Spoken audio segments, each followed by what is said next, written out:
Hi friends, welcome to my channel Devi creatings. ఈరోజు మన ఛానల్లో బీరకాయ పచ్చడి అందరికీ తెలిసిందే.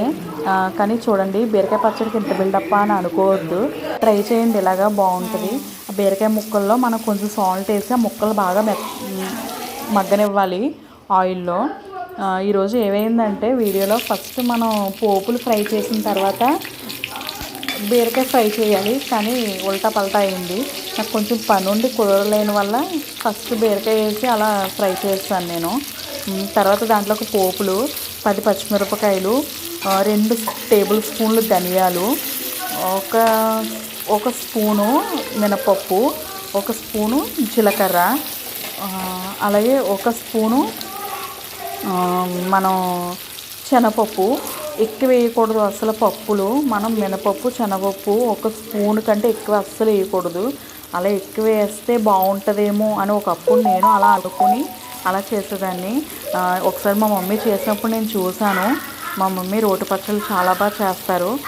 తను చాలా తక్కువ వేస్తారు పోపులు, అప్పుడే బాగుంటుందని చెప్పారు. నేను కూడా ట్రై చేశాను, చాలా బాగుంటుంది. అలాగా మీరు కూడా అలాగే చేసుకోండి. శనగపప్పు, మినపప్పు ఒక్కొక్క స్పూన్ వేసి, ధనియాలు 2 స్పూన్లు, జీలకర్ర 1 స్పూను, పచ్చిమిరపకాయలు కొన్ని ఎక్కువ వేయాలి. అలాగే కరివేపాకు, కొత్తిమీర వేసి బాగా ఫ్రై చేసుకోవాలి.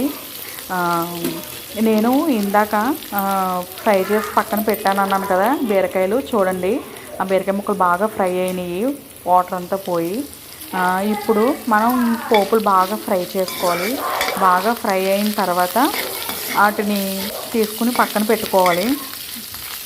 దీంట్లోకి మనం ఒక నిమ్మకాయ సైజు అంత చింతపండు, బెల్లం, అలాగే ఒక ఎల్లుల్లిపాయ, ఒక ఫుల్ సైజు ఎల్లుల్లిపాయ వేసుకుని మిక్స్ చేసుకుంటాం.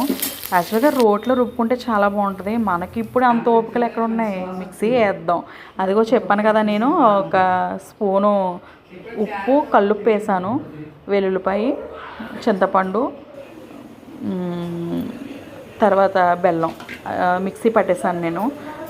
చాలా బాగుంటుంది. ఇంకా పోపు అది ఏమి వేసుకోవాల్సిన అవసరం లేదు, అలా తినేయడమే. నెయ్యి వేసుకుని తింటే చాలా బాగుంటుంది. మా చిన్నోడు నువ్వు తినరా, నేను వీడియో తీస్తాను అని చెప్తే వాడు ట్రై చేసి వద్దు, అసలు ఆ వీడియో తీసి నువ్వే ట్రై చేయని మళ్ళీ ఇచ్చాడు. ఇంకా నేనే తీసుకుని నేనే కలుపుతున్నాను. ఆ వేడివేడి అన్నంలో ఆ పచ్చడి వేసుకొని కొంచెం నెయ్యి వేసుకుని అలా కలుపుకుని తింటే మరి మామూలుగా ఉండదు. చెప్పాలంటే కర్రీ కంటే ఇలా రోటి పచ్చళ్ళే ఒక ముద్ద ఎక్కువే తింటాం. మీరు ట్రై చేయండి. నా ఛానల్లో మరిన్ని వీడియోస్ కోసం నా channel like, share, subscribe. Thank you.